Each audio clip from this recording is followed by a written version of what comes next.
Assalamualaikum warahmatullahi wabarakatuh. Saya Nisa Julia Sabrina. Di sini saya akan mempresentasikan hasil dari tugas saya yaitu tentang ohmic heating.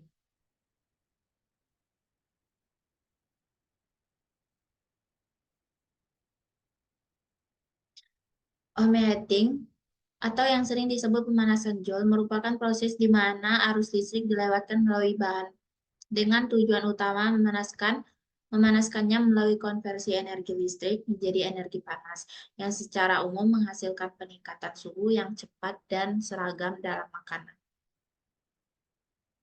Pada pemanasan ohmik, suhu konduktivitas listrik menjadi lebih tinggi karena terjadinya elektroosmosis yang tergantung dari besarnya medan voltase yang digunakan. Pada tegangan tinggi, elektroosmosis mendorong ion-ion melewati membran dinding sel, bahkan pada suhu lebih rendah. Untuk menghasilkan panas, bahan pangan harus memiliki konduktivitas listrik. Bahan pangan yang melewati arus listrik memberi respon berupa pembangkitan panas secara internal akibat adanya tahanan listrik. Dalam bahan pangan tersebut, jumlah panas yang dibangkitkan dalam bahan pangan akibat aliran arus berhubungan langsung dengan kerapatan arus yang ditimbulkan oleh besarnya medan listrik dan konduktivitas listrik dari bahan pangan yang diolah. Konduktivitas listrik bahan pangan meningkat secara linier dengan meningkatkan suhu sehingga proses pemanasan menjadi semakin efektif dengan semakin meningkatnya suhu selama proses pemanasan berlangsung.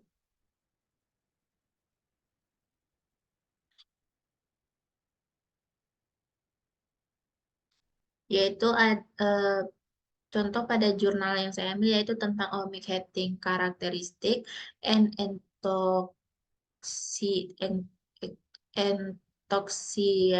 entoxianin contained in mesotin range, yaitu senyawa antoksionin pada kulit bahan manggis dapat digunakan sebagai pewarna alami, pengganti pewarna sintesis, dan juga sebagai solusi untuk mengurangi limbah kulit buah manggis. Tujuan dari penelitian ini adalah untuk mengetahui karakteristik pemanasan ohmik, kinetika degradasi, dan energi aktivitas antosianin pure kulit manggis.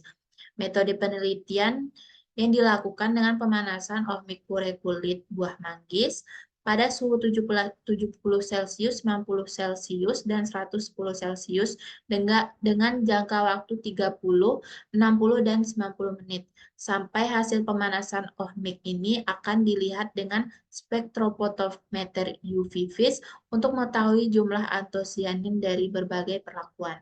Penelitian ini menunjukkan bahwa suhu 70 Celcius selama 30 menit antosianin berada pada puncaknya yang ditunjukkan dengan angka 45,860 mg, sedangkan pada suhu 110 Celcius selama 90 menit kandungan antosianin berada pada titik terendah yang ditunjukkan pada angka 1787,568 mg.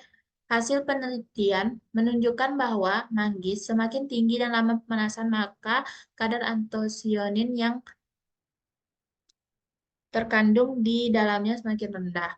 Antosianin menunjukkan ketergantungan suhu yang tinggi 62,1812 mol sebagai energi aktivitas.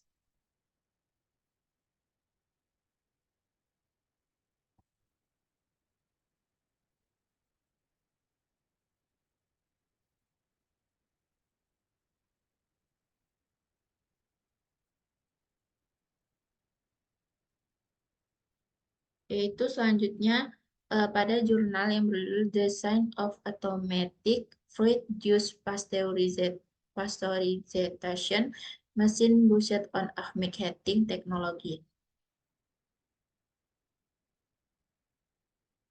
Proses terpentingnya dalam pembuatan jus adalah pasteurisasi.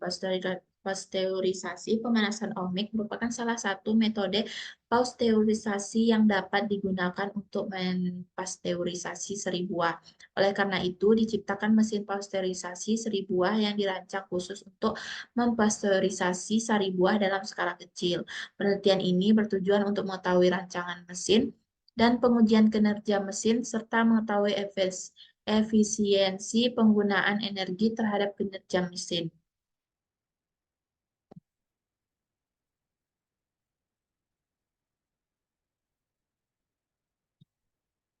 Yaitu selanjutnya yaitu karakteristik of pH total acid, total soluble solid on tomato juice by ohmic heating technology.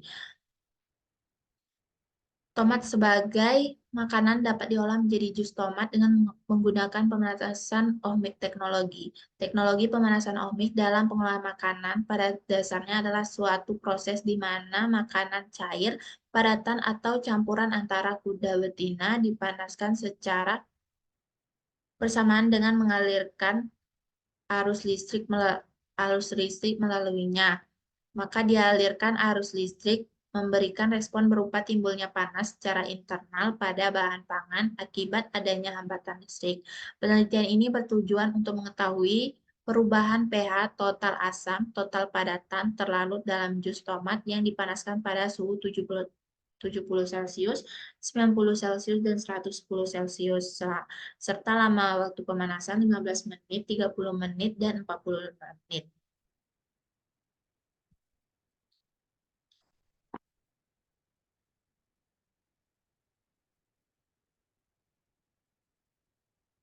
Baik, sekian dari hasil presentasi saya akhiri. Wassalamualaikum warahmatullahi wabarakatuh.